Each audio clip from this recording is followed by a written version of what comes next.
The day the world held its breath. The plains of Gaul lie quiet beneath a bruised sky. Wind moves through tall grass like a slow tide, whispering over bones long buried and blood long dried. It is peaceful now, but it was not always so. Once this land shook beneath the hooves of tens of thousands of warriors. Once the fate of Western Europe balanced on the edge of steel. Once the world came terrifyingly close to breaking. Imagine standing here in the year 451 AD. The air is thick with dust and smoke. The horizon is alive with motion, dark masses of men moving toward one another like gathering storms. From the east comes a force the world has learned to fear, an army that seems less human than elemental. From the west, a desperate coalition forms, fragile and improvised, yet carrying the final authority of Rome. This is the battle of the Catalaunian Plains. It is not merely a clash of armies. It is a collision of world-settled empires against nomadic terror, Roman order against the raw violence of the steppe. And at its center stands a man whose name has become synonymous with apocalypse, Attila. To the Romans he is the flagellum Dei, the scourge of God. To his enemies he is inevitability made flesh. His armies have burned cities into ash-shattered legions and bent kings to their knees. Wherever the Huns ride, civilization retreats. Walls fall.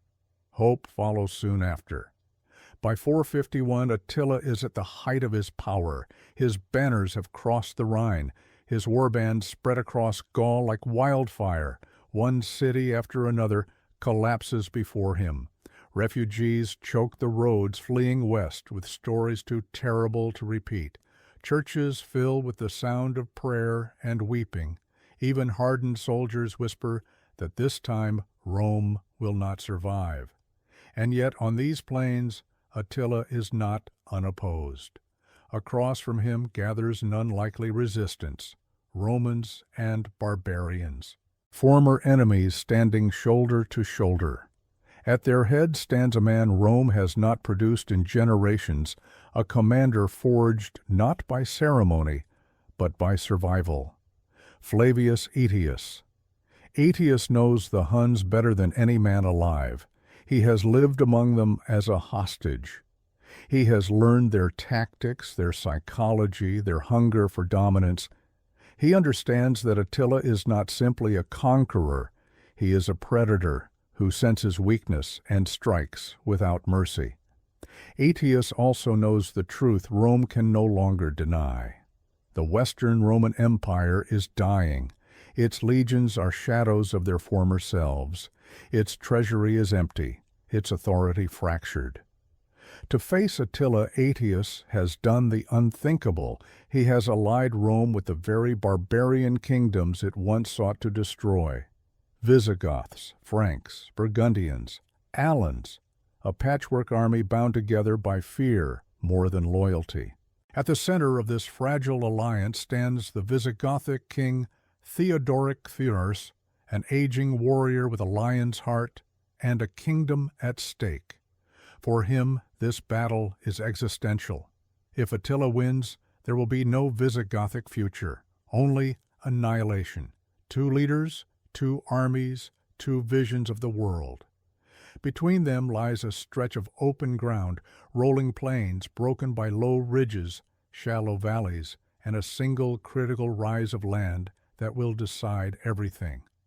Whoever controls the high ground controls the battle. Whoever controls the battle shapes the fate of Europe. As dusk falls on the eve of confrontation, both camps prepare. In the Hunnic lines, there is confidence, almost contempt. Attila's warriors have never been defeated in open battle. Their composite bows are strung and tested. Their horses are restless, sensing the violence to come. Fires burn low as shamans read omens, and warriors sharpen blades already stained with Roman blood. Attila himself sits apart, silent and watchful. He does not boast. He does not need to. He believes destiny walks with him, that the gods or God have chosen him as the instrument of punishment for a decaying world. Across the plain, the Roman camp is different. There is tension here, unease. Men from rival cultures eye one another with suspicion. Latin prayers mingle with Gothic war chants. Armor is mismatched, banners unfamiliar. This is not the disciplined machine that once crushed Carthage or Macedon. This is a last stand assembled from fragments. Aetius moves through the camp, speaking quietly to commanders, adjusting formations, placing men where they will matter most. He knows morale is brittle. He knows one mistake could shatter everything. And somewhere among the Visigoths, King Theodoric mounts his hoarse old hands, steady despite his age. He understands that tomorrow may be his final ride. He accepts it without fear. As night deepens, the land itself seems to wait. Because when dawn comes, this field will become the stage for one of the most violent, desperate, and consequential battles of late antiquity. A battle that will not end the fall of Rome, but will delay the darkness just long enough for history to change course. At sunrise, the Huns will charge. At sunrise, Rome will make one final stand, and by nightfall, the myth of invincibility will bleed into the soil of Gaul. The Scourge rides west. The invasion does not begin with a battle. It begins with silence. In the winter of 450 A.D., the eastern horizon of Gaul grows unnaturally still. Traders stop traveling. Watchtowers report distant smoke columns without armies in sight. Messengers arrive breathless, their words tumbling over one another, towns, abandoned roads, empty fields stripped bare. Something vast is moving, but it moves like a shadow felt before it is seen. Then the Rhine frontier breaks. Attila has turned west. For years, the Hunnic king had terrorized the Eastern Roman Empire, wringing gold from Constantinople through threat and devastation. Cities burned, armies were humiliated, emperors negotiated, not from strength, but from fear. Yet now abruptly, Attila looks away from the east and fixes his gaze on Gaul, a land rich, fractured, and vulnerable. The reason is not conquest alone. It is opportunity. Gaul in the mid-5th century is a mosaic of weakening Roman authority and rising barbarian kingdoms. Roman governors rule in name, but not always in force. Visigoths hold Aquitaine. Burgundians press along the Rhone. Franks dominate the north. Old Roman cities still stand, but their walls are poorly manned, their legions thin, their loyalty uncertain. To Attila, this is not a frontier. It is an open wound. And he comes not merely with Huns. Behind him rides one of the largest coalitions of destruction ever assembled in late antiquity: Gepids, Ostrogoths, Rugians, Siri, Heruli, subject peoples bound to Attila through feared tribute and the promise of plunder. Some follow willingly, eager for spoils. Others march because refusal means death. Together they form a moving storm, perhaps 50,000 strong, perhaps more. No one counting them survives long enough to be certain. Their method is ruthless efficiency. They do not linger, they do not besiege unless necessary. They strike fast, burn quickly, and move on. Villages vanish overnight. Roman roads, once arteries of empire, become corridors of panic. Refugees pour westward, clogging gates of cities that no longer trust their own walls. Metz falls first, then Reims. Then city after city, each collapse echoing like a drumbeat announcing the end of the world. Churches are desecrated, storehouses emptied, entire populations scatter into forests and marshes, praying the riders pass them by.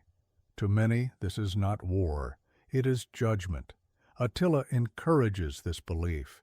He cultivates terror as a weapon sharper than any blade. His reputation rides ahead of him, breaking resistance before arrows are loosed. Roman chroniclers struggle to describe him without invoking the divine, some calling him chosen by God, others a demon unleashed to punish human sin. And yet Attila is no mad destroyer. He is calculating. He understands leverage. He understands symbolism.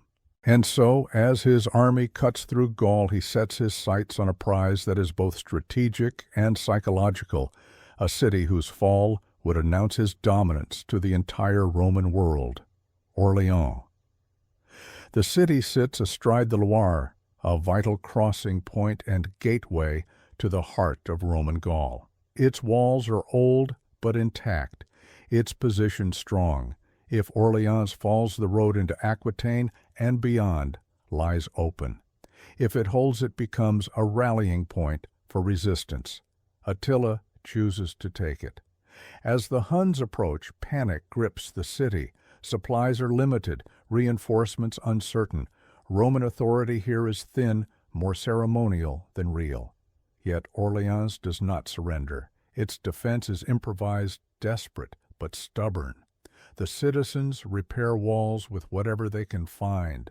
Clergy lead prayers atop battlements. Messengers are sent south and west, begging for aid that may never come. And as Attila's siege begins, word finally reaches the one man capable of answering that plea. Flavius Aetius. Aetius has known this moment would come. From his base in northern Italy, he has watched Attila's movements with growing dread. He understands the danger better than any Roman alive because he understands Attila himself. He knows that open-field confrontation favors the Huns. He knows Rome alone cannot stop them. So Aetius does what no Roman commander before him would have dared. He negotiates with barbarians. He rides to the Visigoths, long Rome's rivals, and appeals not to loyalty, but to survival. He speaks to King Theodoric I as an equal warning that if Attila wins in Gaul, there will be no Visigothic kingdom left to defend. Theodoric listens, so do others. Franks along the Rhine, Burgundians in the southeast. Even the Alans nomadic horsemen themselves, mistrusted by all, are drawn into the alliance. One by one, former enemies agree to stand with Rome, not because they love it, but because they fear what comes if they do not. Slowly, painfully, an army forms. It is not elegant. It is not unified. Languages clash. Old grudges simmer. Yet beneath the tension lies a shared understanding. This is the last chance. As Aetius marches west, time becomes the enemy. Orléans is already under assault. Attila's engines batter the walls. His warriors probe for weakness. Each day the city holds is a day closer to salvation or annihilation. Then, at the brink of collapse, salvation arrives. Aetius and Theodoric's combined force appears on the horizon. Attila halts the assault. This is unexpected. For the first time in years, the Scourge of God faces an enemy army willing to meet him in open ground. Not a token resistance, not a collapsing garrison, but a coalition nearly equal in size, occupying strong terrain, and led by commanders who understand the stakes. Attila withdraws from Orléans. To some this looks like retreat. It is not. It is calculation. Attila knows better than to fight beneath city walls with uncertain ground and limited maneuver. He wants space. He wants the plains open land where his cavalry can breathe, maneuver, and destroy. So he pulls back eastward, choosing the battlefield himself. Aetius follows. Both armies move toward a region of rolling plains near modern Chalon land, broken by low ridges, ideal for defense, if seized quickly, catastrophic if lost. Scouts clash. Foraging parties skirmish. Each side races not just against the other, but against destiny itself. The moment is coming. The field has been chosen. The armies are converging. And soon the question that has haunted the Roman world for a generation will be answered not by prophecy, not by prayer, but by blood spilled on open ground. Forging the last alliance. The Western Roman Empire no longer commands armies by decree alone. By the middle of the 5th century, power is negotiated, bartered between fear and necessity, memory and survival. Rome's banners still carry authority, but they no longer guarantee obedience. Legions exist, but they are thin, scattered, and too few to stand alone against a storm now moving across Gaul. Flavius Aetius understands this better than anyone. He has grown up in the margins of empire, forged not in marble halls, but on dangerous frontiers. As a young man, he lived among the Huns as a hostage, absorbing their ways, their speed, their terrifying efficiency. He learned how they fought and how they thought. Now that knowledge weighs heavily on him because he knows exactly what Rome is facing. Aetius also knows a harder truth. Rome cannot win this war alone. So he does what generations of Roman statesmen would have called unthinkable. He reaches out, not to senators or emperors, but to kings once branded enemies. He seeks allies not in loyalty, but in shared dread. His most crucial journey takes him south into Aquitaine, to the heart of Visigothic power. There, ruling from Toulouse, is Theodoric I, an aging warrior king whose life has been spent balancing between Roman diplomacy and Gothic independence. Theodoric has fought Rome, negotiated with Rome, and bled for Rome when it suited him. He does not trust imperial promises, and he has little reason to. When Aetius arrives, he does not beg. He warns. He tells Theodoric that Attila is not coming to bargain, that the Huns do not conquer to rule, but to break. That if Gaul falls, Aquitaine will follow, and the Visigothic kingdom will be erased, not subjugated, but annihilated. Theodoric listens in silence. He knows these fears are not exaggeration. He has heard the stories from the east cities, emptied peoples scattered, entire regions reduced to pasture for horses. Theodoric understands that this war is not about Roman survival alone. It is about whether settled kingdoms can continue to exist at all. Still, he hesitates. The Visigoths are strong, but not invincible. To march against Attila means risking everything men heirs and the fragile future he has built for his people. Yet to stand aside would be to wait for the storm to arrive at his own gates. Finally, the decision is made. The Visigoths will ride. With that choice, the balance of power shifts. Word spreads quickly across Gaul. If the Visigoths are marching, others must decide now where they stand. Neutrality is no longer an option. Frankish war bands along the Rhine are next. Some have already skirmished with Hunnic forces, learning firsthand that submission brings no safety. They commit cautiously, sending contingents rather than full armies, hedging their bets while preparing for the worst. The Burgundians settled along the Rhone follow. They remember too clearly how fragile their own kingdom is, carved from Roman land with Roman permission. If Attila wins, that permission means nothing. Even the Alans are drawn in nomadic horsemen, much like the Huns themselves, distrusted by both Romans and Goths. They are placed deliberately at the center of the coalition's line, a living buffer between rival forces, watched closely by all. What emerges is not a unified army. It is a fragile truce forged under threat of extinction. Languages clash in camp. Customs collide. Old blood feuds simmer just beneath the surface.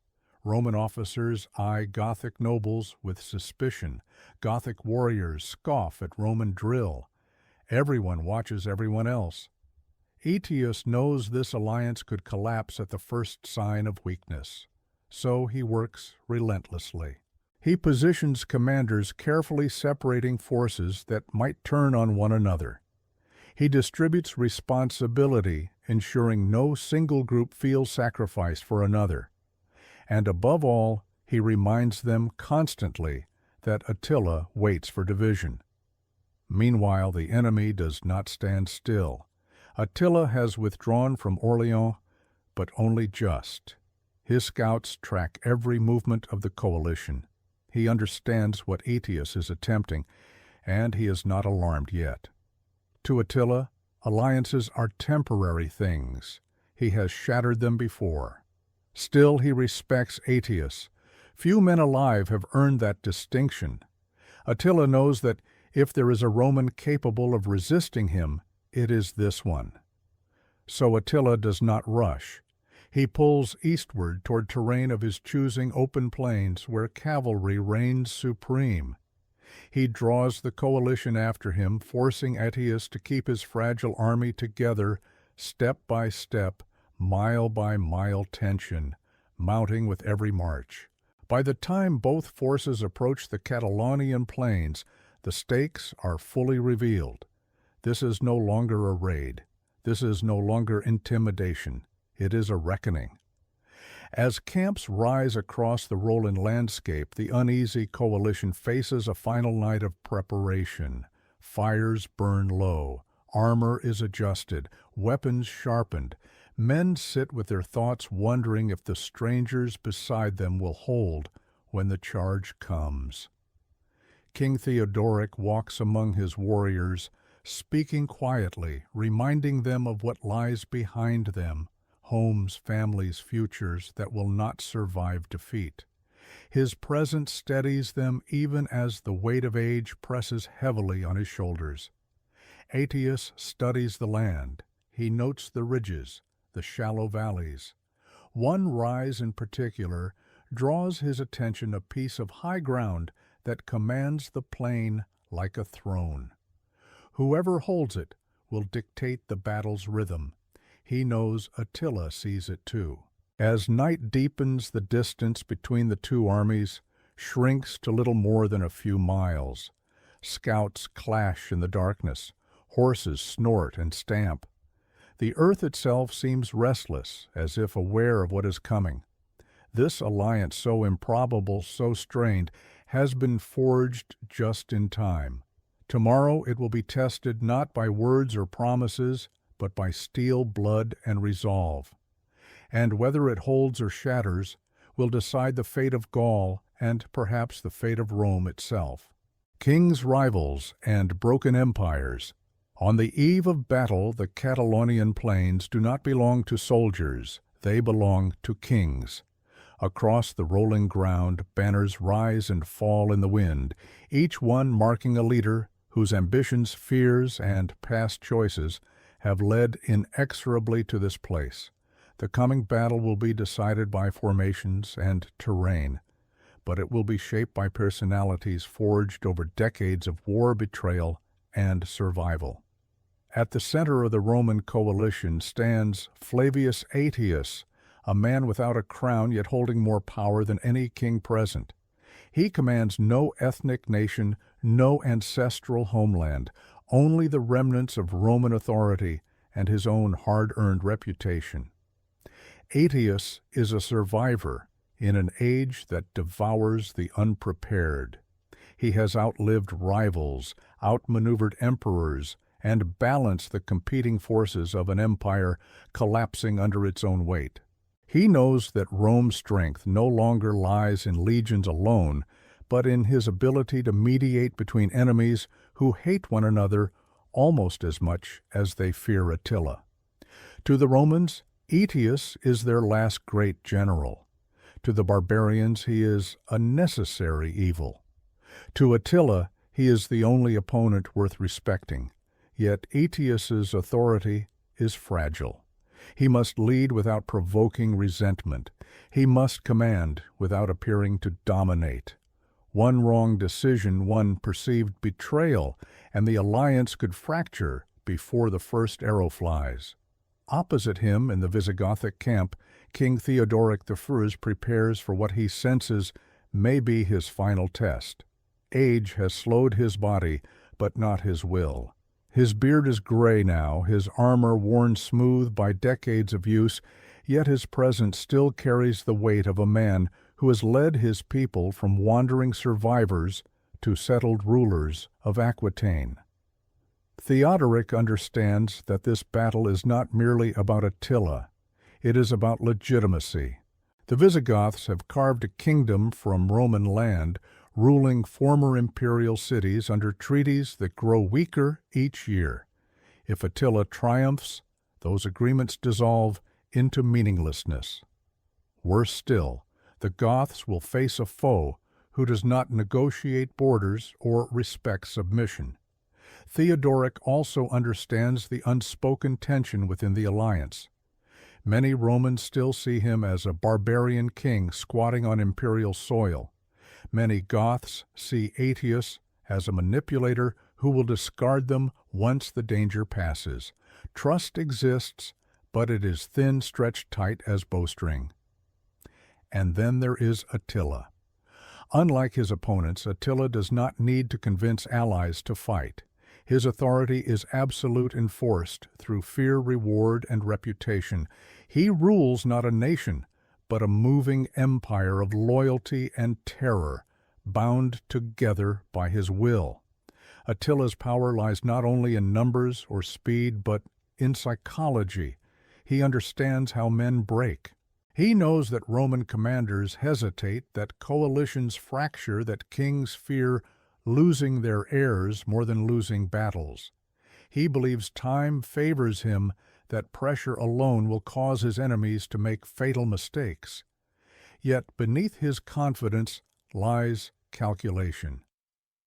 Attila studies his opponents carefully. He knows the Visigoths are fierce in close combat. He knows Roman infantry still holds discipline when properly positioned. He knows the Alans are unreliable, loyal only to survival. He plans accordingly. Within the Hunnic host, rivalries also exist: Gepid kings who resent subordination, Gothic nobles forced to fight against their kin warlords, eager to prove themselves. Attila keeps them in check through momentum. As long as the army advances, dissent has no space to breathe. But if the advance stalls, that is why Attila has chosen this ground. The Catalaunian Plains offer room to maneuver, but they are not flat emptiness. Low ridges rise like knuckles from the earth, offering commanding views and tactical advantage. One ridge in particular dominates the center of the field, a spine of land that will determine who dictates the battle. All three leaders know it. Aetius wants it to anchor his defensive line. Theodoric wants it to shield his warriors from encirclement. Attila wants it denied to them or seized for himself. As night falls, each camp prepares differently. In the Roman camp, there is order, but also unease. Officers walk the lines, reinforcing discipline, ensuring units understand their place in the coming formation. Messages pass quietly between commanders, reaffirming roles, promising support. Aetius spends the evening walking the perimeter, studying shadows, listening to the sound of distant Hunnic fires. He knows that tomorrow will decide not just the fate of Gaul, but his own legacy. Victory may save Rome for a time. Defeat will make him the man who lost everything. In the Visigothic camp, the mood is heavier, more personal. Theodoric meets with his sons, including Thorismund, who will ride beside him. There is no grand speech, no ceremony. Only a shared understanding that dawn may separate fathers from sons, kings from heirs. Theodoric's warriors feast modestly, sharpening blades between bites, checking straps and shields. They are confident in their strength, but aware that Hunnic arrows do not care how brave a man believes himself to be. In the Hunnic camp, preparation is almost ritualistic. Horses are fed and calmed, bows are restrung, warriors sit in tight groups, speaking little. Attila's presence is felt even When unseen, he does not pace, he does not shout, he waits. Some say he consults shamans, others say he trusts only his own judgment. Whatever the truth, he does not doubt the outcome, only the cost. As midnight passes, scouts report increased movement. Both sides edge closer to the ridge, testing one another without committing. A brief clash breaks out in the darkness, blades flashing, bodies falling, then dissolving back into shadow. It is a warning. By dawn, hesitation will be fatal. This battle will not be decided by who hates whom or who once ruled what land. It will be decided by whose leadership holds when chaos descends, by which king adapts, which general sees the moment, which leader survives long enough to matter. Empires have risen on smaller decisions. Empires have fallen on less. As the sky begins to pale in the east, the Catalaunian Plains wait silent and indifferent, ready to witness the collision of ambition, fear, and fate. And when the sun rises, kings will ride not into legend, but into history written in blood. Race for the high ground. Dawn breaks without ceremony. A thin, pale light creeps over the Catalaunian Plains, revealing a landscape that looks deceptively calm. Rolling grasslands, shallow valleys, low ridges rising like slow waves frozen in earth. But beneath that stillness lies urgency. Every commander on both sides understands the truth now with absolute clarity. This battle will be decided by the ground beneath their feet. At the heart of the field rises a long, uneven ridge, neither mountain nor hill, but high enough to command the surrounding plain. From its crest, an army can see everything. From its slopes, missiles gain deadly reach. To hold it is to dictate the rhythm of combat. To lose it is to fight blind and uphill. No signal is needed. Both armies move at once. Dust begins to rise as thousands of feet and hooves churn the earth. Orders ripple through ranks. Banners tilt forward. What had been tense stillness becomes motion, measured at first, then accelerating. As the reality sets in, whoever reaches the ridge first may decide the fate of Europe. On the Roman coalition's right, Visigothic warriors surge ahead. Heavy infantry pushing hard shields lock their leaders, urging speed over caution. They know their strength lies in close combat, but only if they reach favorable ground before Hunnic arrows can thin their ranks. In the center, the Alans advance with visible unease. They are placed deliberately caught between Roman infantry and Gothic warriors, watched as much as protected. Their cavalry scouts range ahead, probing for weaknesses, aware that any hesitation may be interpreted as betrayal.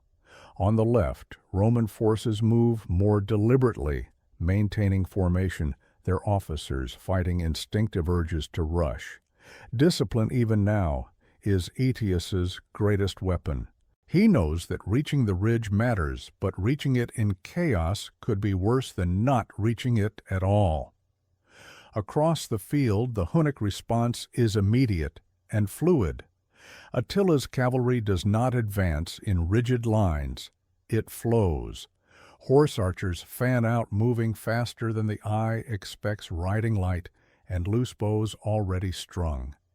They do not charge the ridge directly, not yet. Instead, they aim to disrupt, to harass, to slow the coalition's advance just long enough for their own chosen units to seize key positions. Arrows arc into the sky. They fall not in a single storm, but in constant needling volleys, whispering death that tests shields, nerves, and cohesion. Men fall, horses scream, units compress instinctively, bunching together exactly as Attila intends. The race intensifies. Visigothic warriors reach the lower slopes, first boots slipping on loose earth shields raised against the rain of arrows. Their commanders shout, urging them upward, knowing that momentum is everything.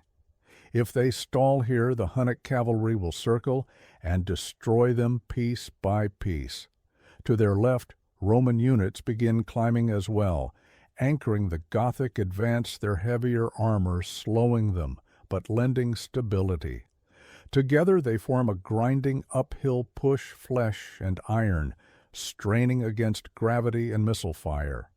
Attila reacts instantly. He commits elite units, fast cavalry-hardened veterans who know exactly how to break advancing formations.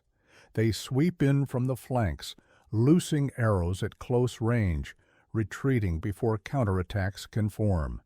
It is not meant to stop the advance entirely, only to bleed it. The ridge becomes chaos. Men fight not in neat ranks, but in knots and clusters, slipping, falling, dragging one another upward or down.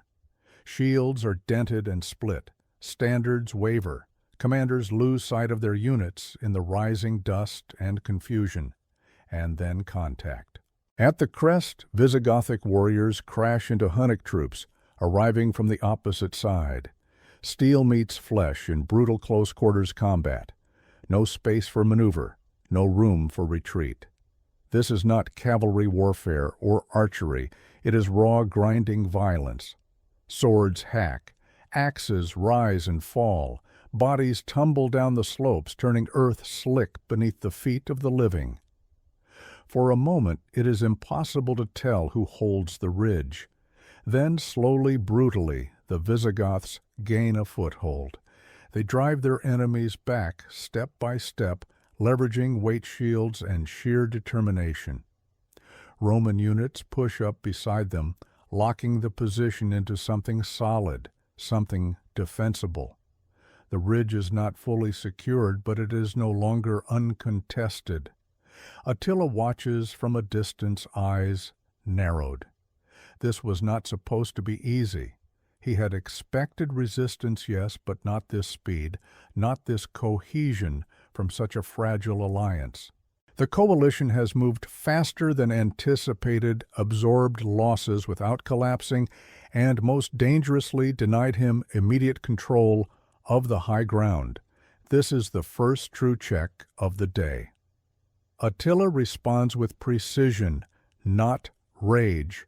He orders a partial withdrawal from the ridge's immediate slopes, pulling cavalry back into open space, where their mobility remains decisive.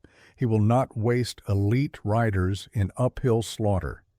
Instead, he prepares the next phase: encirclement, attrition, and psychological pressure. Below the ridge, the plains come alive. Hunnic cavalry spreads wide, stretching the coalition's line, threatening flanks, testing for gaps. Trumpets sound, signals flash. The battlefield expands outward, transforming from a single objective into a sprawling, lethal arena. Aetius sees it unfolding. He knows the ridge alone will not win the battle. It must be held, but it must also be supported. If his flanks collapse, the high ground becomes a trap rather than a fortress.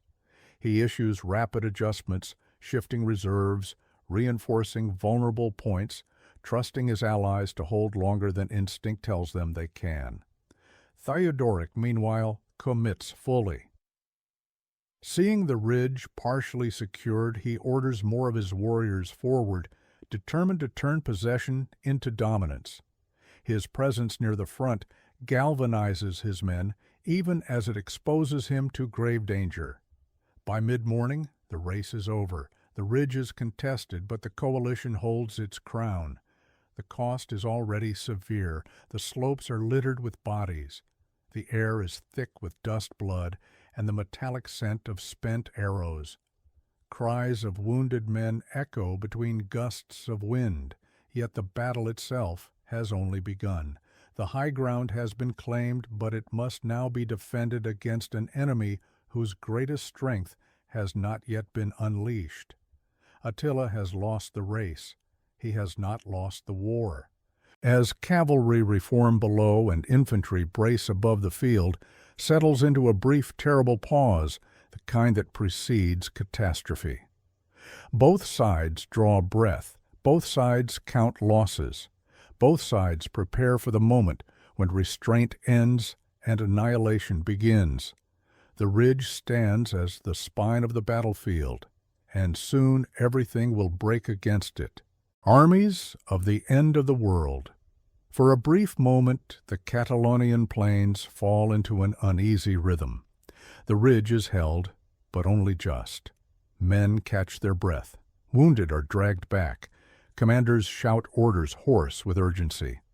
And across the open ground below, two very different ways of war assemble themselves for the clash that will decide everything. This is not merely an army facing another army. It is the end of one world pressing against the beginning of another. On the eastern side of the field, the host of Attila gathers its strength. To Roman eyes, it looks less like an army than a living tide. There are no rigid ranks, no heavy formations. Instead, there is motion, constant, fluid, predatory. At the core ride the Huns themselves, lightly armored, fast, lethal. Their power lies in the marriage of horse and bow, small composite weapons of wood horn and sinew that can punch through armor at terrifying range. From childhood, Hunnic warriors learn to shoot at full gallop, twisting in the saddle, loosing arrows backward as easily as forward. They do not fight to hold ground. They fight to erase resistance. Surrounding them are the subject peoples of Attila's empire. Gepids with heavy axes, Ostrogoths hardened by years of conquest, Rugians and Siri, eager to prove loyalty through violence. Each group brings its own weapons, its own grudges, its own hunger for plunder. What binds them together is fear and momentum. As long as Attila advances, dissent has no place to grow. Opposite them, anchored along the ridge, stands a force that should not exist. The Roman barbarian coalition looks nothing like the disciplined legions of old imperial glory. Armor mismatches. Shields bear different symbols. Commands are shouted in Latin, Gothic, Frankish tongues. And yet there is structure, purpose, born not of tradition, but of necessity. At the center of it all stands Flavius Aetius's careful design. Roman infantry form the backbone men trained to hold, to absorb shock, to stand even when the world collapses around them. Their shields lock into walls. Their spears and swords are meant not for pursuit, but for endurance. On the flanks, the Visigoths prepare for what they do best. They are heavier, more aggressive, their warfare built on decisive clashes and personal valor. They expect to break enemies in close combat, to push forward relentlessly once momentum is gained. Their shields are larger, their swords heavier, their confidence absolute, so long as they are not isolated. Between them, uneasily placed, are the Alans. Nomads like the Huns, yet now fighting against them. Their loyalty is uncertain, their position dangerous. They know that if either side breaks, they will be the first crushed beneath hooves and steel. Survival for them means holding no matter how the wind shifts. As formations settle, the differences in doctrine become stark. Attila's army thrives on movement and fear. It seeks to stretch lines, isolate units, and turn cohesion into panic. It wants the enemy to chase shadows, to break formation, to die alone. Aetius's coalition wants the opposite. It wants solidity. It wants lines that bend but do not shatter ground, that anchors the fight, and enough cohesion that courage spreads faster than terror. It does not need to annihilate Attila's army. It needs only to deny it freedom. That is the unspoken truth of this battle. Victory for Rome does not mean destruction. It means survival. The first probes begin cautiously. Hunnic cavalry advances in waves, not charging, but circling, loosing arrows in disciplined patterns. The sky darkens briefly as shafts arc upward, falling with deadly precision. Shields rise in response.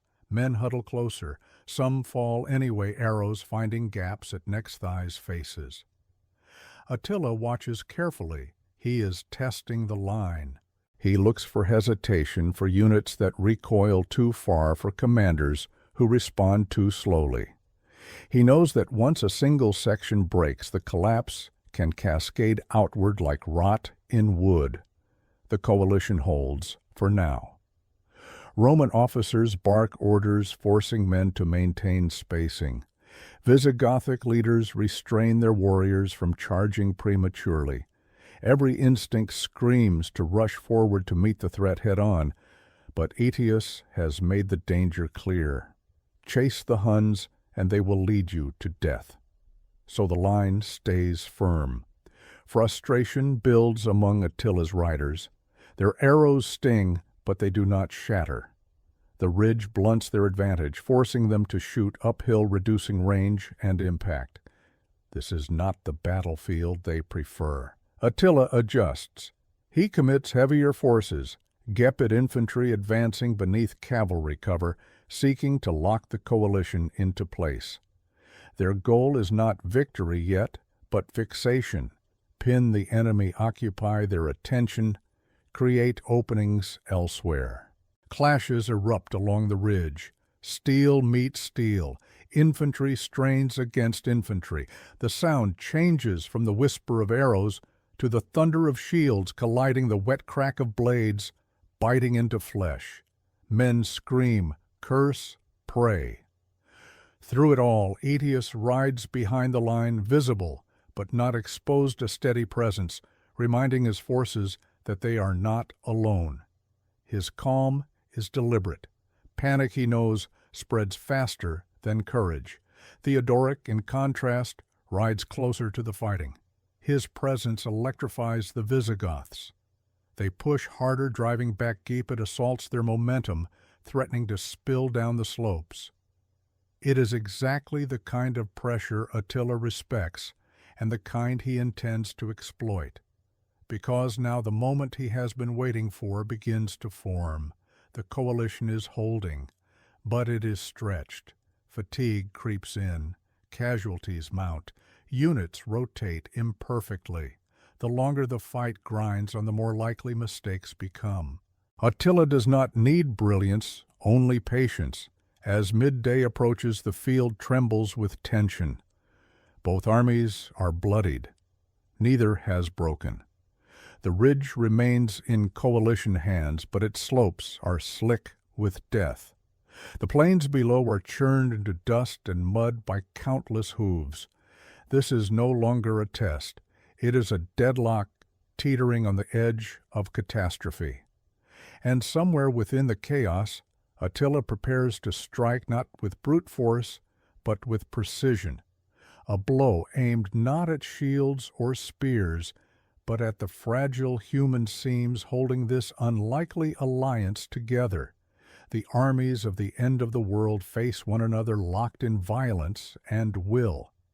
The next phase will not be cautious. It will be total. When the plains exploded, the breaking point comes without warning.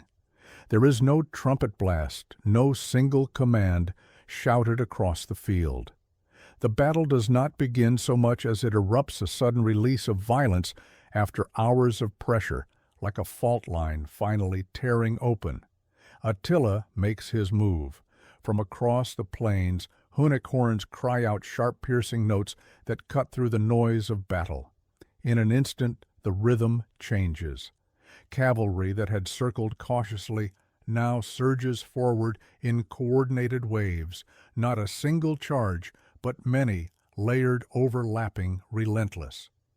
The plains explode into motion. Horse archers accelerate. At full gallop, arrows loosed in continuous streams. The sky darkens not once, but again and again as volleys fall in rapid succession. Shields shudder under impact. Men drop, some silently, others screaming, clutching wounds that bleed too fast to stop. This is what Attila has waited for. The coalition's line bends under the sudden intensity. Not breaking, but straining. Roman infantry locks shields tighter, absorbing the storm. Visigothic warriors grit their teeth, resisting the urge to charge downhill. The Alans shift nervously, aware that Hunnic riders are focusing on their sector with unsettling persistence. Dust rises in choking clouds. Visibility drops. Commands are lost in the din. The battlefield fragments into pockets of chaos, each unit fighting its own war, unaware of what unfolds just beyond the haze. Then Attila commits his hammer. From the right, Gepid infantry advances in dense formation, shields up, axes ready. They march not to outflank, but to collide, to pin the Visigoths in place while cavalry tears at their sides. It is brutal, deliberate pressure. On the left, Ostrogothic contingents push toward the Roman flank, exploiting every dip in terrain, every moment of confusion. They fight with the fury of men forced into war against kin, eager to prove loyalty through bloodshed. The ridge becomes a furnace. At the crest, fighting collapses into savage close-quarters slaughter. No space for formations, no room to retreat. Men fight shoulder to shoulder, slipping on blood-soaked grass shields, splintering blades dulled by bone. The sound is overwhelming. Metal on metal screams, the thunder of hooves below, the constant hiss of arrows overhead. Time seems to lose meaning. Minutes stretch into eternities. Orders become instinct. King Theodoric rides into the thick of it. He does not linger behind the lines. He cannot. The Visigoths are under immense pressure, and his presence matters. Where he rides, men rally. Where his banner appears, warriors surge forward with renewed fury. He fights like a man, possessed, not reckless, but relentless. His guards struggle to keep pace as he presses toward the enemy, shouting encouragement, striking down foes who come too close. For a time, it works. The Visigoths drive the Gepids back step by step, forcing them downhill, buying space for Roman units to stabilize the center. The ridge holds. The coalition breathes briefly. Attila sees it, and he adapts. He signals a withdrawal, not a retreat, but a feigned collapse. Hunnic cavalry pulls back, drawing Visigothic warriors after them. The temptation is irresistible. After hours of holding ground under fire, the chance to push the enemy back feels like victory itself. Some units pursue, only a little. Only a few dozen paces. It is enough. The trap snaps shut. From the flanks, Hunnic riders surge in arrows flying at point-blank range. Horses crash into scattered infantry. Shields turn too late. Men fall isolated, overwhelmed, cut down before support can reach them. Aetius reacts instantly. He rides hard toward the breach, shouting orders, pulling Roman reserves forward to seal the gap. His timing is precise, barely. The line bends dangerously, but does not shatter. Roman discipline drilled into muscle memory saves them from annihilation. Still, the cost is severe. The center holds, but only just. All along the ridge, similar moments unfold. Small advances turn into disasters. Brief successes collapse into chaos. Courage and error intertwine until they are indistinguishable. By mid-afternoon, the field is unrecognizable. The plains are churned into mud and gore. The ridge is carpeted with bodies. The air is thick with smoke from burning wagons and discarded gear. The sun hangs low, blood red through dust and haze, and yet no side has broken. Attila grows impatient. This was meant to be the moment, the explosion that tears the coalition apart. Instead, his enemies still stand battered, bleeding, but defiant. Their alliance, fragile as it is, has not yet collapsed under pressure. He knows the truth now. This battle will not be won through attrition alone. It will be decided by something sharper, something final. As the fighting grinds on, Attila searches for a decisive stroke, one moment, one fracture, one death. that will unravel the enemy's will. And fate, indifferent and cruel, is already moving toward him through the chaos. Unseen by most, unrecognized until it is too late. The death of a king approaches. Steel dust and screaming horses. By late afternoon, the battle has lost all symmetry. What began as lines and formations has dissolved into a vast heaving mass of men and animals locked in violent proximity. The Catalaunian Plains are no longer plains at all, but a shattered mosaic of killing grounds, small rises, trampled hollows, knots of combat where survival depends on instinct rather than command. The ridge still stands at the center of it all, but its meaning has changed. It is no longer merely high ground. It is an anvil. Below it, the Hunnic cavalry surges and recoils like a living sea. Above it, the coalition clings battered and bleeding, trading space for time for survival. Between them, the air screams. Arrows fly so thickly that they seem to hum. Hunnic horse archers ride at full speed, twisting in their saddles, loosing shaft after shaft with mechanical precision. Horses scream as they are struck. Riders tumble, crushed beneath hooves before they can rise. Roman shields bristle like hedgehogs embedded with arrows that rattle with every impact. Men die without ever seeing who killed them. Others die face to face. On the slopes, combat collapses into brutal intimacy. Swords bite, axes tear, spears shatter against shields and bone. There is no elegance here, only exhaustion and violence. Warriors fight with the dull strength of men who have already spent everything they had, drawing on something deeper, now rage, fear, memory. The Visigoths surge again, pushing downhill in short, furious bursts. They fight like men, possessed, their heavy blades hacking through armor, their shields driving opponents back, step by step. For a moment it looks as though sheer ferocity might carry them through, that momentum itself might break the Hunnic assault.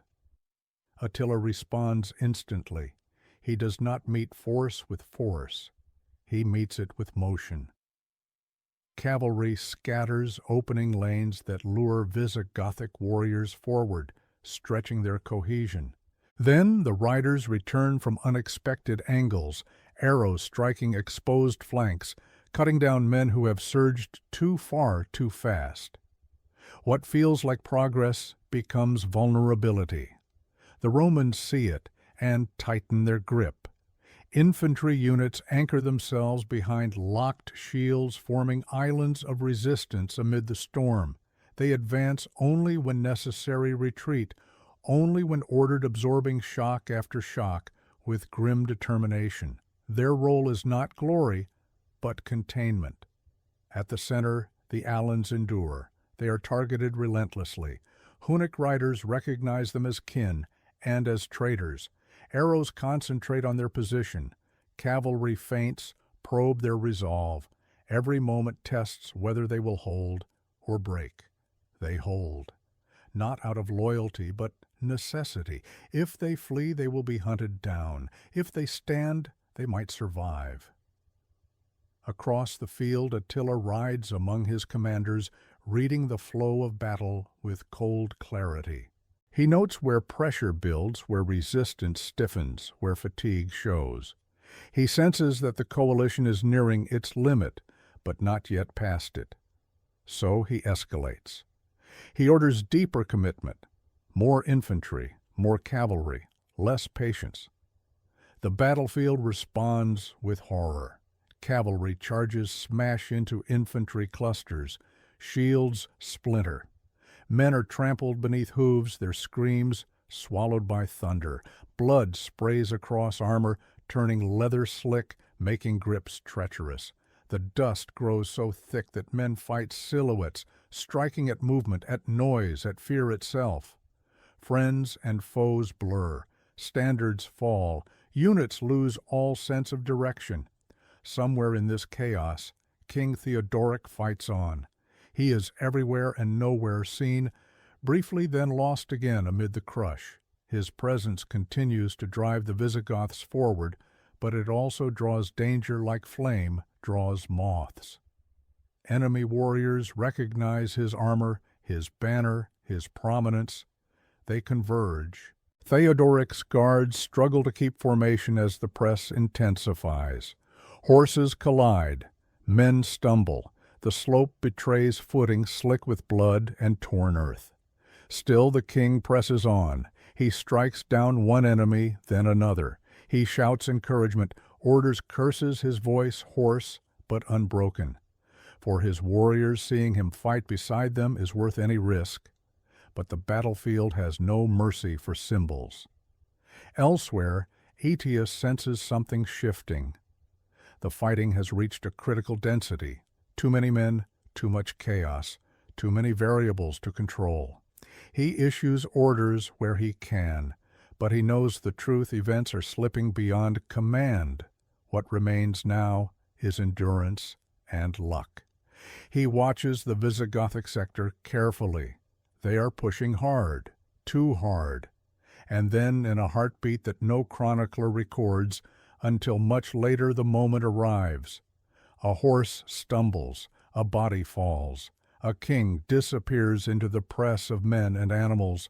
No trumpet marks it, no roar announces it, only a sudden subtle change in the flow of battle, like a current shifting beneath the surface. For a few moments, no one realizes what has happened. Then rumors begin to spread. A banner is missing. A familiar figure is not seen.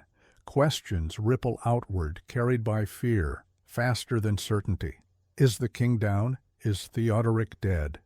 The Visigothic advance falters, not collapsing but hesitating. Men glance backwards, searching for a presence that has always been there. Attila senses it instantly. This is what he has been waiting for. A fracture not in shields or spears, but in belief. The plains scream louder now, as if the land itself understands the weight of what has just occurred. The dust swirls. The fighting intensifies. Somewhere beneath the chaos lies a body that may decide the fate of empires. And as the sun dips lower toward the horizon, the battle of the Catalaunian Plains teeters on the edge of irreversible change. The death of a king is no longer approaching. It may already have happened. The death of a king. The rumor moves faster than truth. At first it is only a question whispered between men locked in combat. Have you seen the king? Then it becomes a murmur, carried along the line like a shiver through bone. Theodoric is missing. Finally it hardens into dread spoken aloud with trembling certainty. The king is dead. In battles moments decide everything. This is one of them. King Theodoric. I had ridden too far forward, drawn by the desperate need to hold momentum on the ridge. Age had not dulled his courage, it had sharpened it. He knew that symbols mattered, that a king fighting beside his men could stiffen resolve where orders could not. But symbols are fragile. Somewhere on the churned slopes, amid dust and screams, Theodoric's horse stumbles. Whether struck by missile or crushed by bodies, no one can say. The king is thrown into the press. For an instant he rises. Then the mass closes around him, hooves, shields, blades. He is trampled, cut down, or struck from the saddle by an enemy spear. Accounts differ. What does not differ is the result. Theodoric does not rise again. There is no heroic tableau, no final speech. The battlefield swallows him without ceremony, indifferent to rank or legacy. His guards fight desperately, but the tide has already moved on. When they finally reach him, it is too late. The king of the Visigoths lies dead on the Catalaunian Plains. The effect is immediate and dangerous. Word spreads unevenly like fire through dry grass. Some units learn at once. Others hear fragments, half-truths. Confusion breeds fear, and fear invites collapse. A king's death in the midst of battle can shatter an army more effectively than any charge. Visigothic warriors falter. Not all many fight on in fury, but enough hesitate to create gaps, moments of indecision that Attila has trained his eye to spot. The Hunnic cavalry presses harder now, arrows striking deeper charges, probing more boldly. Attila senses the shift. He does not know for certain that Theodoric is dead, but he feels the weakening. His commands sharpen, signals fly, pressure concentrates where resistance has thinned. This is the opening he has been waiting for. For the first time all day, the coalition teeters. Aetius feels it too. He cannot see Theodoric, cannot confirm the rumor, but the change in the Visigothic line is unmistakable. Momentum falters, shouts lose cohesion, units drift unsure whether to advance or hold. If panic takes root now, the ridge will fall. Aetius acts without hesitation. He orders Roman reserves forward, plugging gaps, stabilizing the line. He sends messengers racing to the Visigothic rear, demanding clarity, urging command to reassert itself. Above all, he works to buy time for the truth to emerge and for leadership to fill the void left by a fallen king. That leadership comes from an unexpected source. Thorismund, son of Theodoric, has been fighting elsewhere on the ridge, unaware of his father's fate. When word finally reaches him, it is like a blade to the chest. Grief threatens to overwhelm him, but the battlefield does not allow mourning. Thorismund understands instantly what must be done. If the Visigoths learn of their king's death without seeing strength in his place, they will break. And if they break, the entire coalition may follow. So Thorismund rides. He rides hard, cutting through dust and chaos, placing himself where his father had been, at the front, in sight of the men who need him most. He does not announce his succession with ceremony. He announces it with presence, sword drawn, banner raised. The effect is electric. Visigothic warriors see him and surge forward not with joy, but with rage. The death of their king becomes fuel rather than fracture. Shouts change tone, blades swing harder, the ridge holds. Attila watches the reversal with cold appraisal. The moment had been there briefly, close enough to taste, and yet it slips away. The Visigoths do not collapse, they harden. Theodoric's death, intended by fate or chance, has not broken the alliance. It has bound it tighter. Now the battle enters its most brutal phase. There is no longer maneuver in any meaningful sense. No subtlety, no space. It becomes a contest of endurance and will, who can absorb more loss, who can fight longer in the face of exhaustion and despair. The ridge is soaked with blood. Bodies pile against shields, creating grisly ramparts.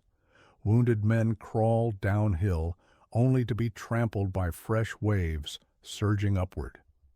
The sun sinks lower, casting long shadows that make it impossible to distinguish friend from foe at a distance. Attila considers one last push. His forces have suffered more than expected. His riders are weary. Ammunition dwindles. And yet the prize remains within reach if he commits everything, if he risks annihilation for victory. He hesitates. For the first time in years, Attila hesitates. Night approaches. Darkness favors neither side, but it carries uncertainty, and uncertainty can be fatal. To attack now risks becoming entangled in chaos where cavalry loses advantage and command dissolves entirely. So Attila does something unprecedented. He pulls back, not in retreat but in consolidation, drawing his forces into a tight, defensible formation. Wagons circled, guards posted. A laager rises on the plains, bristling with weapons, daring the enemy to attack after dusk. The battlefield falls into a terrible quiet. The Visigoths hold the ridge, but at the cost of their king. The coalition stands, but barely. And as night descends on the Catalaunian Plains, both sides understand the truth the battle has not been decided by force alone. It has been decided by moments, by the death of a king, by the restraint of a conqueror, by the fragile resilience of an alliance that refused to die when it should have. In the darkness, fires flicker, the wounded cry out. And somewhere beyond the ridge, Attila waits, calculating what dawn will bring. The night of unfinished slaughter night does not bring peace to the Catalaunian Plains. It brings uncertainty. As darkness settles, the battlefield exhales long, ragged breaths carried on the wind. Fires flicker where wagons burn and torches gutter. The ridge still held by the coalition looms like a wounded spine against the stars. Below it, the plains are strewn with bodies so dense that men must step carefully to avoid slipping on the dead. The fighting has stopped, but the war has not. Cries rise from the darkness, wounded men calling for water, for comrades, for mercy that will not come. Horses wander riderless, snorting in panic hooves, splashing through pools of blood. Somewhere steel scrapes against stone as survivors search for weapons among the fallen. No side claims victory, both fear disaster. Along the ridge, Roman officers scramble to restore order. Units are reformed where possible standards recovered messengers sent crawling through the dark to locate commanders still alive. Discipline holds, but only because exhaustion has dulled the instinct to panic. Flavius Aetius understands the danger of this hour. Night battles destroy cohesion. Allies mistake one another for enemies. A single charge in darkness can unravel everything won by daylight. He orders the line to hold forbidding pursuit, forbidding attack. The ridge must be defended, not gambled. It is a decision born of experience. Below, the Visigoths grieve in silence. Word of King Theodoric's death has spread fully now, and with it comes a terrible stillness. Warriors sit beside one another, weapons laid across knees, staring into fires without speaking. Victory has lost its flavor. They have held, but at the cost of the man who led them here. Thorismund moves through the camp, no longer simply a prince, not yet fully a king. He speaks little. His presence alone steadies the men. Tomorrow there will be time for mourning. Tonight survival is all that matters. In the center, the Alans stand, watch tense and alert. They know that if the coalition attacks recklessly in the dark, they will be the first crushed. If the Huns charge suddenly, they will absorb the shock. Their eyes never leave the blackened plain below, where movement flickers just beyond the reach of firelight. And there on that plain stands the most dangerous uncertainty of all, Attila's camp. The Hunnic king has drawn his army inward, forming a tight defensive ring of wagons and warriors. Fires burn low, guards stand ready, horses are tethered close. It is a fortress made not of stone, but of discipline and fear. Attila does not sleep. He walks the perimeter, listening to the wind, to the distant sounds of the enemy ridge. He weighs options in silence. The day has not gone as planned. His losses are heavy. His army, used to motion and open ground, has been blunted by terrain and stubborn resistance, yet he has not been defeated. Not yet. He knows the enemy is exhausted. He knows their alliance is fragile. He knows that night tempts bold commanders to foolish acts. If they attack now downhill into a prepared laager, the slaughter could reverse everything. So he waits. Both sides wait. Hours pass in tense stillness, punctuated by sudden screams when wounded men are discovered or finished. Patrols clash briefly in the dark blades flashing, then vanish again. No one dares commit fully. The moon rises. It illuminates the battlefield in pale silver, revealing the true cost of the day. Bodies lie tangled together, Roman and Hun, Goth and Gepid, indistinguishable in death. The ridge slopes are slick and dark, a warning to anyone tempted to move too quickly. Aetius studies the Hunnic camp from afar. He understands Attila's caution. He shares it. To attack now would risk everything. To wait risks allowing Attila to withdraw in good order, denying the coalition a decisive blow. But Aetius also knows something else, something Attila cannot see. The coalition has held. That alone is victory of a kind. By surviving the day, they have broken the spell of inevitability.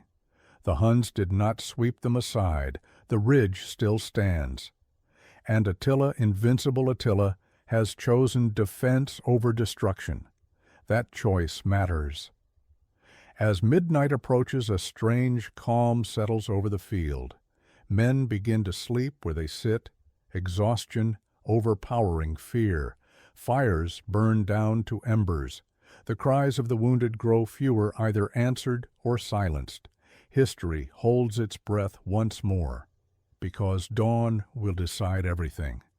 If Attila attacks at first light, the battle will resume with renewed fury, perhaps tipping finally toward annihilation on one side or the other. If he withdraws, the meaning of this battle will crystallize into something far larger than a single day's bloodshed.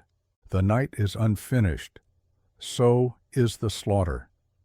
But in the quiet between them, something fundamental has changed.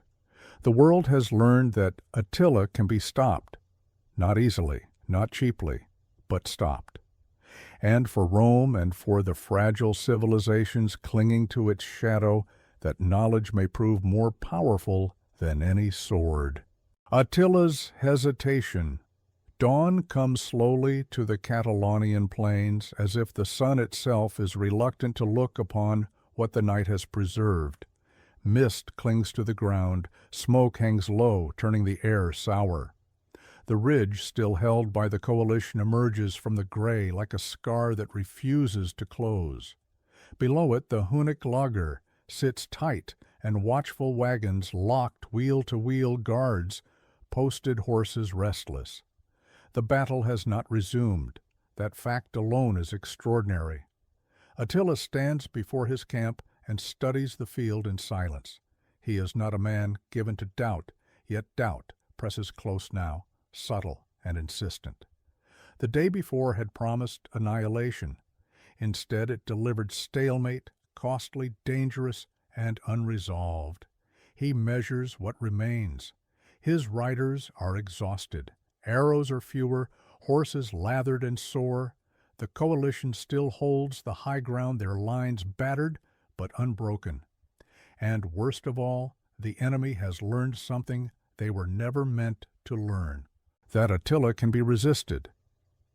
Attila understands psychology as well as he understands war. He knows that invincibility is not merely about victory, it is about belief. The moment belief fractures, momentum becomes fragile. Yesterday, for the first time in years, he chose defense over offense. That choice saved his army from chaos, but it also planted a seed. He asks himself a question he has rarely needed to ask before. Is this worth the cost? Across the field, Aetius watches just as carefully. Flavius Aetius has spent the night reinforcing positions, rotating the least exhausted units forward, ensuring that banners still stand where Attila can see them. He wants the Huns to look up at the ridge and believe that nothing has changed. In truth, everything has changed. The coalition is wounded.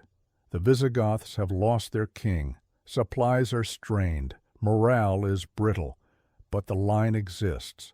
That alone gives Aetius leverage, time to breathe, time to calculate, time to let Attila make the next move.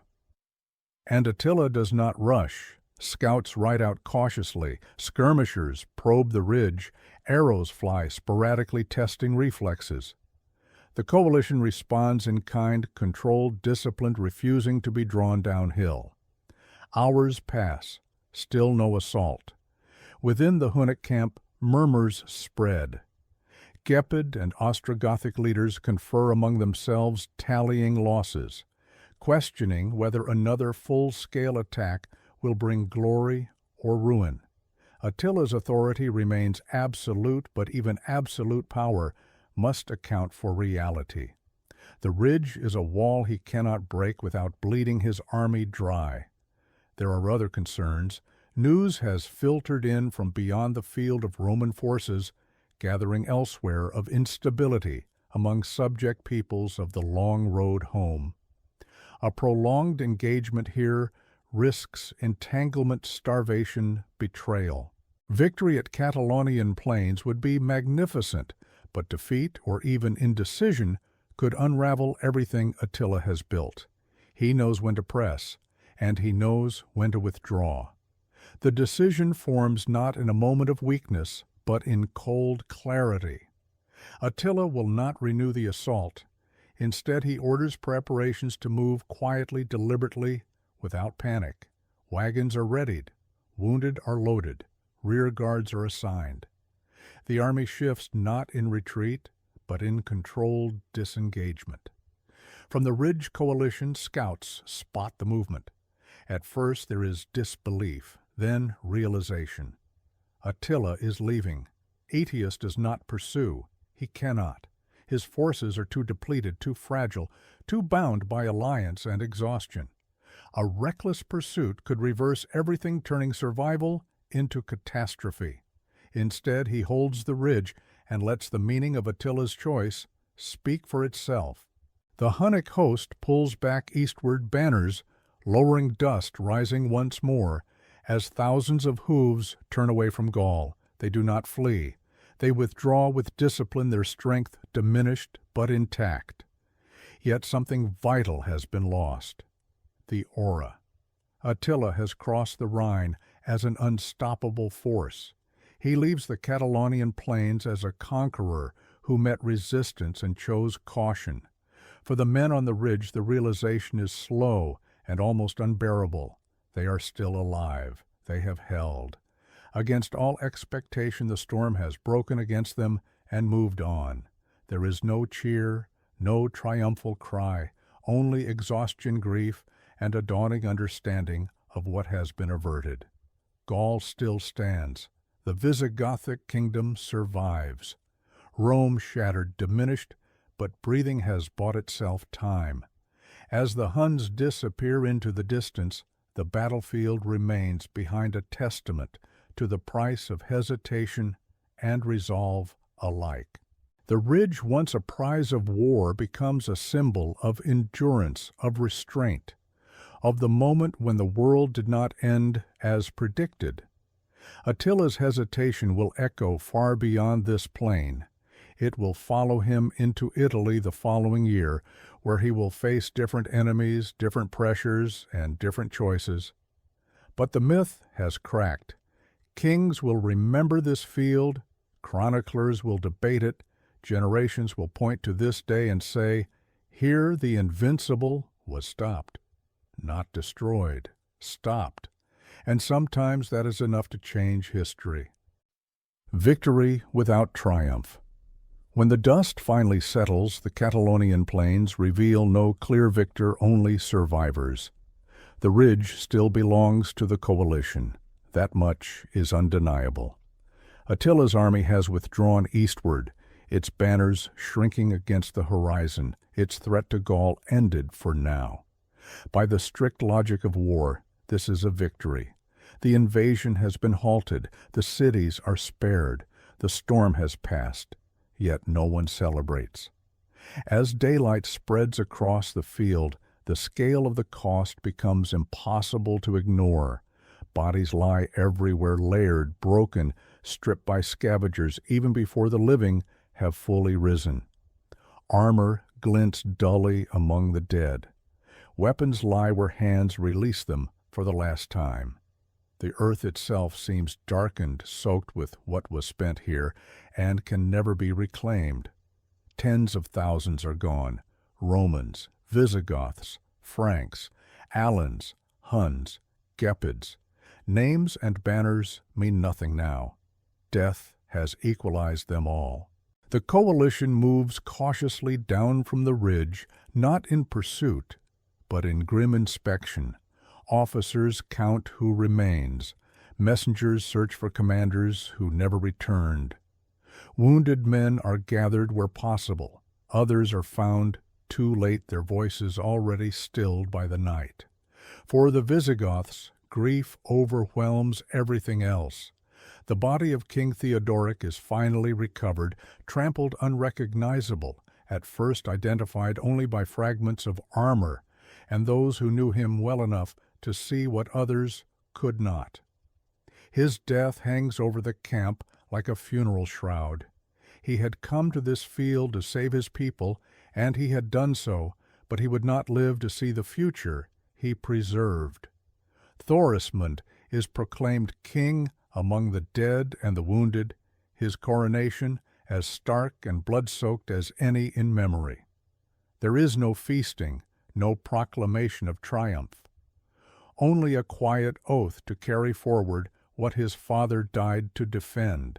Among the Romans there is relief, but it is tempered by understanding. Flavius Aetius walks the field in silence. He has won something priceless, time. But time is not the same as salvation. The Western Roman Empire remains exhausted, fractured, dependent on alliances it can barely control.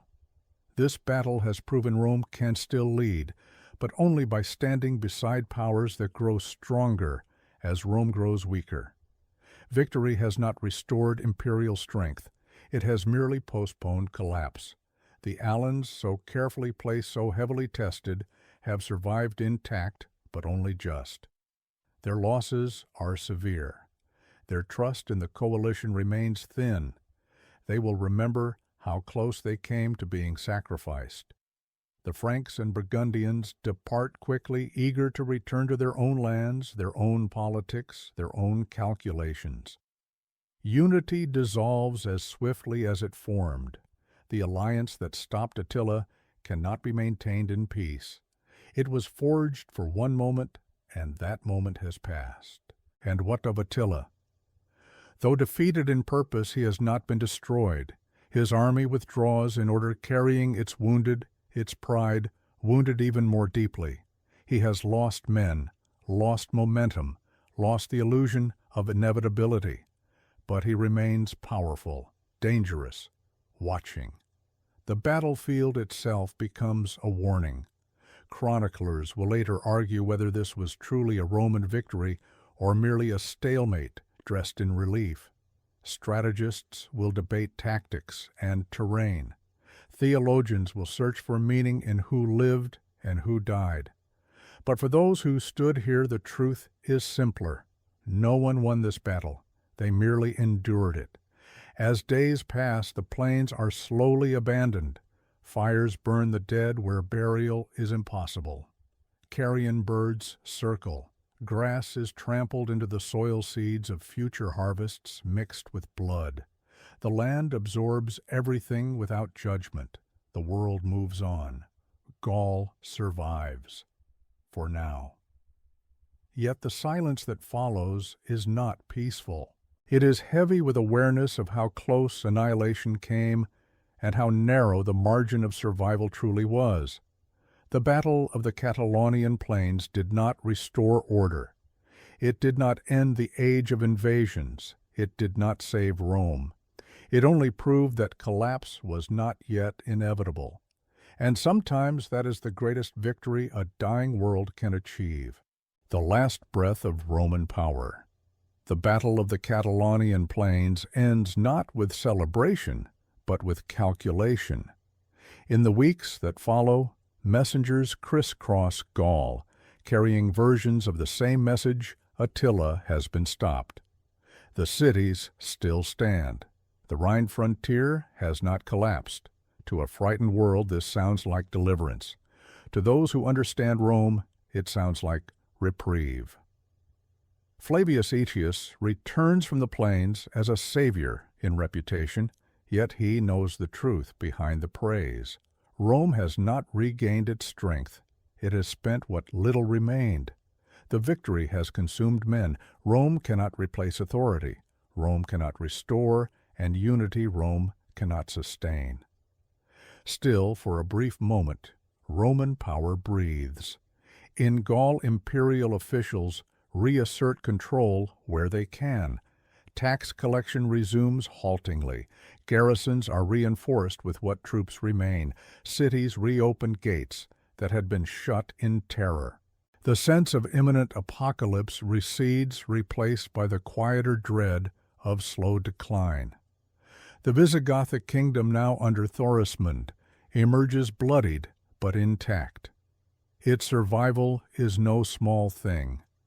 Had the coalition failed, Aquitaine would have been swept clean, its people scattered or destroyed. Instead, the Goths gained prestige, having stood at the center of the resistance. Their price was a king, but their reward is legitimacy. That legitimacy has consequences.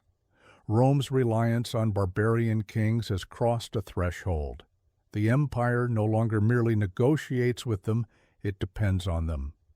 Treaties signed after the battle reflect this shift. Authority is shared sometimes reluctantly, sometimes openly. Rome remains the name at the center of the world, but the hands that hold it steady are no longer Roman alone. Aetius understands the danger. He has become indispensable. That is rarely a safe position in Roman politics. His power rests on personal loyalty, on the delicate balance between barbarian allies and imperial fear. Senators admire him in public and resent him in private. Emperors tolerate him because they must.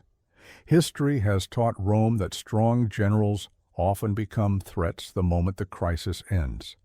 Yet for now, Aetius is untouchable. Across the Alps in Italy, the court watches uneasily as reports arrive. The victory in Gaul has prevented catastrophe, but it has not eliminated the enemy. Attila still lives. His army still exists. His ambitions remain unbroken, even if checked. And the next year, he will come again. But when Attila turns south into Italy, the world he faces is different. The myth of his invincibility has been cracked. Cities resist longer. Diplomacy stiffens. Even his own allies hesitate, remembering the cost of Catalaunian Plains. The battle's impact ripples outward in subtler ways. For generations, Roman military doctrine had relied on decisive engagements, on overwhelming force applied by disciplined legions. Catalaunian Plains proves that the age of such warfare is over. The future belongs to coalitions, to adaptive command, to survival, rather than domination. Rome adapts or tries to, but adaptation comes late. Within a few years, Aetius himself will fall not on a battlefield, but at court, murdered by an emperor who fears his influence more than barbarian invasion. With him dies the last man capable of holding Rome's collapsing pieces together. That too traces back to this battle, because Catalaunian Plains reveals the paradox of late Roman power. Rome can still win battles that matter, but it cannot survive the men who win them. As decades pass, historians will look back and mark this moment as Rome's final great military stand in the West. Not the last battle it fights, but the last battle it truly commands. After this, the empire fragments further. Authority drains away from emperors toward kings, warlords, bishops, and cities. The Western Roman Empire will formally end within a generation, its fall quiet compared to the thunder once feared, yet its shadow remains. The world that follows medieval Europe will be shaped by the fact that Attila was stopped here on these plains by a coalition that chose resistance over submission. Borders, kingdoms, cultures that survive into later centuries do so in part because the Huns did not dominate Gaul. This was Rome's last breath of power, not loud, not triumphant, but meaningful. A breath drawn at the edge of collapse, holding back the dark just long enough for something new to form in the space beyond. And that perhaps is Rome's final gift to the world. Where empires chose not to fall. History often remembers collapse as something sudden. A city breached a crown, toppled an empire, extinguished in a single catastrophic moment. But the end of worlds is rarely so clean. More often, it is decided in hesitation.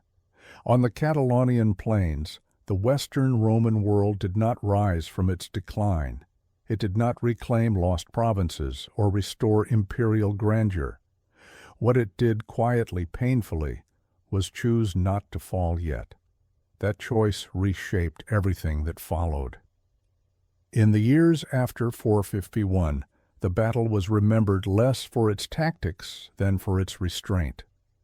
The question chroniclers asked again and again was not who won, but why did Attila stop? Why did the most feared warlord of the age, undefeated in open battle, withdraw from Gaul when the enemy was exhausted and bleeding? The answer lies not in weakness, but in calculation.